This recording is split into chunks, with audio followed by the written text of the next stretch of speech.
തലയിൽ വെച്ചവരാണ്. അത് ഭാരമുള്ളതാണ്. അപ്പോ ഞാൻ നിങ്ങളോട് ചെയ്യണം ചെയ്യരുത് എന്ന് നിങ്ങളോട് ഞാൻ പറയുന്നത് നിങ്ങൾക്ക് ഭാരം തോന്നുന്നുവെങ്കിൽ റഹ്മാൻ, ഇത് പറയുന്നത് കാരുണ്യവാനാണെന്ന് വിചാരിച്ചേക്കണം. ഞാൻ നിങ്ങളോട് കരുണയുണ്ടായിട്ടാണ് ഈ പറയുന്നത്. നിങ്ങൾ എന്റെ സ്വർഗത്തിലേക്ക് വരണമെന്ന് വിചാരിച്ചിട്ടാ ഞാൻ നിങ്ങളോട് ഈ പറയുന്നത് കേട്ടോ. അതുകൊണ്ട് എന്റെ നിയമങ്ങൾ കാണുമ്പോൾ നിങ്ങൾ ആകെ ബുദ്ധിമുട്ടായി ഇടങ്ങേറായി ജീവിക്കല്ല. ഇത് റഹ്മാൻ കാരുണ്യവാനാണ് എന്നോട് ഈ പറയുന്നത്.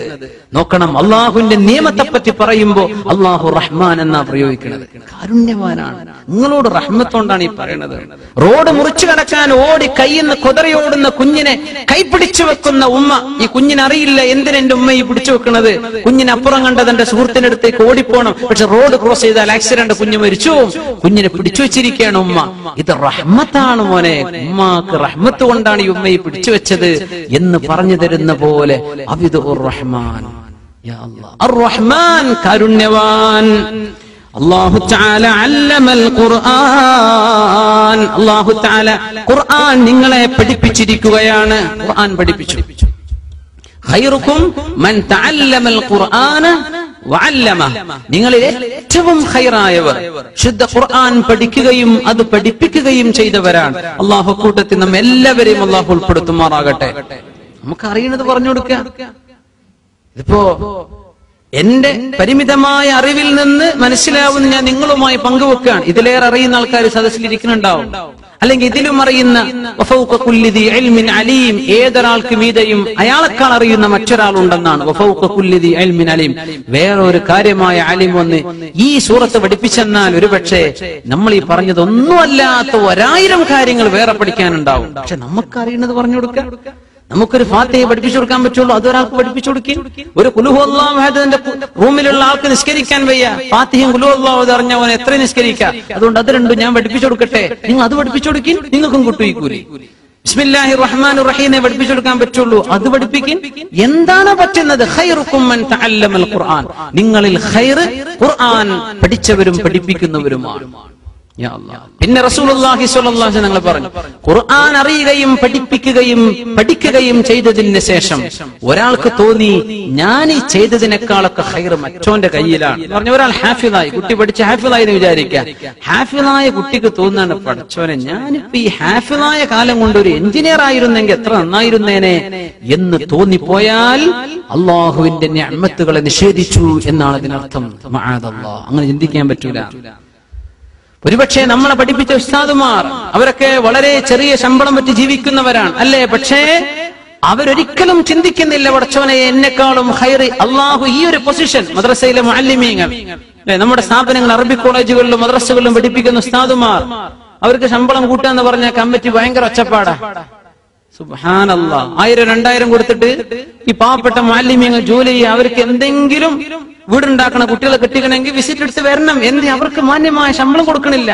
എന്നാ കൊടുക്കല്ലേ ഒരു 1000 റുപ്യ. പടച്ചോനെ എന്താണ് എന്റെ കുഷാറ്, യാ അല്ലാഹ്, ഒരു 1000 റുപ്യക്ക് കൂട്ടാൻ വയ്യ.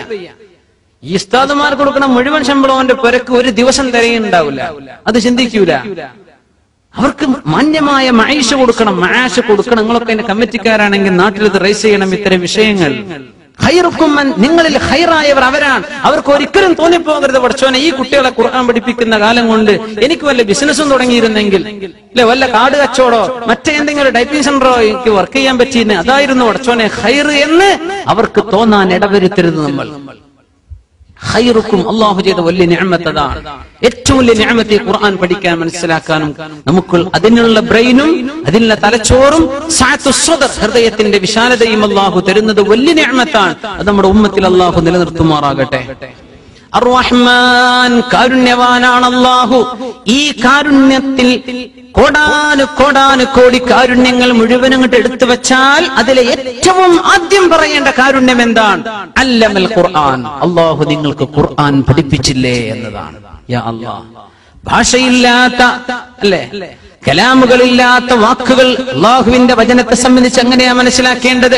അങ്ങനത്തെ റബ്ബ് നമുക്ക് മനസ്സിലാവുന്ന ഒരു ഭാഷയിൽ, അറബ് ഭാഷയിൽ നമുക്ക് മനസ്സിലാവുന്ന ശൈലിയിൽ അഷ്റഫുൽ ഖൽഖ് സ്വല്ലല്ലാഹു അലൈഹി വസല്ലം തങ്ങൾക്ക് ജിബ്രീൽ അലൈഹിസ്സലാം എന്ന ഒരു മീഡിയേറ്ററിലൂടെ നമുക്ക് മനസ്സിലാക്കത്തക്ക വിധത്തിൽ അറബ് മനസ്സിലാക്കുന്നവർക്ക് എളുപ്പം ഗ്രഹിക്കാവുന്ന രീതിയിൽ അള്ളാഹുവിന്റെ കലാം ഒരു ഗ്രന്ഥമായി നമുക്ക് തന്നില്ലയോ? ഇതിനു വലിയ നിഅമത്ത് എന്താണ്? അല്ലമൽ ഖുർആൻ, ഖുർആൻ അല്ലാഹു പഠിപ്പിച്ചു. ഇത് വലിയ നിഅമത്താണ്. എന്തെല്ലാം നിഅമത്ത് പറയാനുണ്ട്. അല്ലമൽ ഖുർആൻ എന്നിട്ടാ പറയുന്നത് ഖലഖൽ ഇൻസാൻ, മനുഷ്യനെ സൃഷ്ടിച്ചു. നേരത്തെ പറഞ്ഞു, നേരെ മറിച്ചാ പറയേണ്ടെന്ന് തോന്നിപ്പോകും. കാരുണ്യവാൻ, മനുഷ്യനെ പടച്ചു, ഖുർആൻ പഠിപ്പിച്ചു. കാരണം മനുഷ്യനാണല്ലോ ഖുർആൻ പഠിപ്പിക്കേണ്ടത്. അല്ലാഹു പറഞ്ഞതോ കാരുണ്യവാൻ, ഖുർആൻ പഠിപ്പിച്ചു, മനുഷ്യനെ പടച്ചു. എന്ത് ലക്ഷ്യത്തിന് മനുഷ്യനെ പടക്കുന്നു? നമ്മൾ എന്തിനാ ഒരു സാധനം ഉണ്ടാക്കേണ്ടത്? അതിന്റെ ലക്ഷ്യം കാലേ കൂട്ടി കണ്ടെത്തണം. അള്ളാഹു മനുഷ്യനെ കാരണം ലക്ഷ്യം ഉണ്ടായിട്ടേ സാധനം ഉണ്ടാക്കുള്ളൂ, അല്ലേ? നമുക്ക് പൈസ ഉണ്ടാക്കണം, അതിനാ നമ്മൾ ജോലിക്ക് പോണത്. ആദ്യം ആ ലക്ഷ്യം മനസ്സിൽ വരുന്നുണ്ട്, അല്ലേ? അതിനാ ബിസിനസ് തുടങ്ങുന്നത്, അല്ലേ? നല്ല റാഹത്തുള്ളൊരു കുടുംബജീവിതം വേണം, ഇത് ആഗ്രഹിക്കുമ്പോഴാണ് വിവാഹത്തിലേക്ക് പോകുന്നത്. ലക്ഷ്യം ഉണ്ടായിട്ടാ നമ്മൾ ആ കാര്യത്തിലേക്ക് പ്രവേശിക്കുന്നത്. അള്ളാഹു മനുഷ്യനെ പടക്കുന്നതിന്റെ ലക്ഷ്യം എന്താ? അല്ലമൽ ഖുർആൻ, ഈ ഖുർആൻ അറിയാനാ. ഇത് ഭൂമിയുടെ മനുഷ്യനെ ആകാശലോകവുമായി ബന്ധിപ്പിക്കുന്ന അള്ളാഹുവിന്റെ കയറാണ്, അള്ളാഹുവിന്റെ പരിശുദ്ധ കലാം. ഇത് മനുഷ്യനെ മലക്കുകളുടെ ലോകത്തേക്ക്, അള്ളാഹുവിന്റെ ലോകത്തേക്ക് പടച്ചതമ്പുരാനുമായി ബന്ധിപ്പിക്കുകയാണ്. അള്ളാഹു നമ്മളോട് സംവദിച്ചുകൊണ്ടിരിക്കുകയാണ്. ഇത് മനസ്സിലാക്കണമെങ്കിൽ ഖുർആൻ അറിയണം. ഈ അറിയിപ്പ് കിട്ടാൻ വേണ്ടിയാണ് അള്ളാഹു മനുഷ്യനെ പടച്ചത്. ഒരു ഹദീസിൽ റസൂലുള്ളാഹി സ്വല്ലല്ലാഹു അലൈഹി വസല്ലം പറയാണ്, അള്ളാഹു തആല പറയുന്നു, കുന്തു കൻസൻ മഖ്ഫിയൻ ഫഅഹ്ബബ്തു അൻ ഉഅറഫ ഫഖലഖതുൽ ഖലായിഖ്. കുന്തു കൻസൻ മഖ്ഫിയൻ, മനുഷ്യരില്ലാത്തൊരു കാലം ഭൂമിയിൽ ഉണ്ടായിട്ടുണ്ട്, അല്ലെ? ഭൂമിയോ പ്രപഞ്ചങ്ങളോ ഇല്ലാത്ത കാലം ഈ ലോകത്ത് കഴിഞ്ഞു പോയിട്ടുണ്ട്. കുന്തു കൻസൻ മഖ്ഫിയൻ, ഞാൻ അറിയപ്പെടാത്ത ഒരു നിധിയായിരുന്നു. അല്ലാഹു തആല പറയാ, കൻസൻ മഖ്ഫിയൻ, ഒരു ട്രഷർ, an unknown treasure, ആർക്കും അറിയാത്ത ഒളിഞ്ഞു കിടക്കുന്ന ഒരു നിധിയായിരുന്നു ഞാൻ.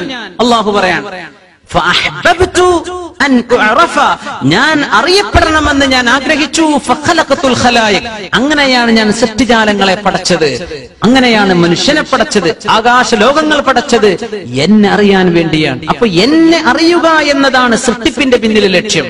അള്ളാഹുവിനെ അറിയുന്നത് എവിടെയാണ്?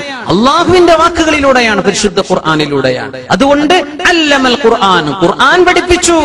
ഖുർആൻ പഠിക്കാൻ വേണ്ടി ഖലഖൽ ഇൻസാൻ, മനുഷ്യനെ ഞാൻ പടച്ചു. നമ്മൾ സൂറത്തുൽ ഖമറിന്റെ അവസാനവും സൂറത്തുർ റഹ്മാൻ അർ-റഹ്മാനും തുടങ്ങിയതും ഇൻദ മലീകിൻ മുഖ്തദിർ എന്ന തൊട്ടുമുമ്പത്തെ സൂറത്തിലെ ആ ആയത്തും അർ-റഹ്മാനും തമ്മിലുള്ള ബന്ധം നമ്മൾ കഴിഞ്ഞ ക്ലാസ്സിൽ പറഞ്ഞു. സുബ്ഹാനല്ലാഹ്, ഓരോ ഭാഗങ്ങളും അത്ഭുതമാണ്. ഖുർആൻ ഒരുമിച്ച് എല്ലാം തൊട്ടടുത്ത വിഷയവുമായി ബന്ധിച്ചിരിക്കുകയാണ്. ദിൽ ജലാലി വൽ ഇക്റാം, അല്ലാഹു മഹത്വമുടയവനാണ്, അല്ലാഹു കാരുണ്യമുള്ളവനാണ്. ഇത് കഴിഞ്ഞിട്ട് ഇദാ വഖഅത്തിൽ വാഖിഅഹ്, സംഭവിക്കേണ്ട ആ ഒരു ഭയാനകമായ സംഭവം നടക്കുമ്പോൾ, ഖിയാമത്ത് നാൾ നടക്കുമ്പോൾ, ലൈസ ലിവഖഅതിഹാ കാദിബ, സൂറത്തുൽ വാഖിഅ തുടങ്ങുന്നത്. അല്ലാഹുവിന്റെ ദുൽ ജലാലി വൽ ഇക്റാം, പടച്ചവന്റെ ഔദാര്യവും അവന്റെ മഹത്വവും ശരിക്കും മനസ്സിലാകുന്നത് എവിടെയാണ്? മഹ്ശറായിലാണ്. ലിമനിൽ മുൽക്കുൽ യൗം, ആർക്കാണ് ഇന്നത്തെ അധികാരം? ലില്ലാഹിൽ വാഹിദിൽ ഖഹാർ, പടച്ചതമ്പുരാന് മാത്രമാണ്. ഈ ജലാലും ഇക്റാമും ശരിക്കും അനുഭവിക്കേണ്ടതും മനസ്സിലാക്കുന്നതും എവിടെയാണ്?